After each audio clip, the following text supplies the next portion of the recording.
આજે 20 માર્ચ એટલે વિશ્વ ચકલી દિવસ। આજે ચકલીઓ દિવસે દિવસે ઓછી થઈ રહી છે, ત્યારે ચકલીઓને બચાવવા માટે અનેક સંસ્થાઓ અને સામાજિક સંસ્થાઓ ચકલીઓને બચાવવા માટે ચકલીઘર વિતરણ કરી રહ્યા છે।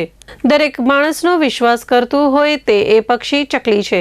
ત્યારે આજે વિશ્વ ચકલી દિવસ નિમિત્તે વાગડ વિસ્તારના રાપર ખાતે નગરપાલિકાના પ્રમુખ ચાંદભાઈ ભિંડે, વિનુભાઈ થાનકી, ચીફ ઓફિસર તરુણદાન ગઢવી, મહેશ સુથાર, આશિષ ગોસ્વામી સહિતનાએ આજે ચકલી દિવસની ઉજવણી કરી હતી।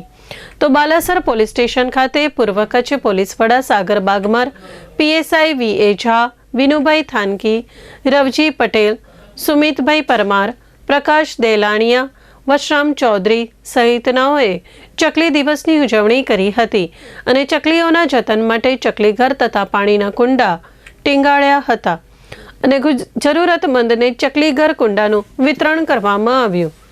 રાપરમાં જલારામ ગ્રુપ દ્વારા વિનોદભાઈ રસિકભાઈ મજેઠિયાના સહયોગથી ચકલીઘરનું વિતરણ કરવામાં આવ્યું હતું, જેમાં નગરપાલિકાના પ્રમુખ ચાંદભાઈ ભિંડે, વિશાલ મીરાણી, મેહુલ રૈયા, શૈલેષ ભિંડે, ભાવેશ મીરાણી, ભાવિક કોટક, મહેશ ચંદે, દયાભાઈ ઠાકોર, મીત ભિંડે, કલ્પેશ રાજદે, વિપુલ મજેઠિયા, વિદ્યાબેન મઠ, મોંગીબેન પટેલ, કવિતાબેન મજેઠિયા વગેરે ઉપસ્થિત રહ્યા હતા।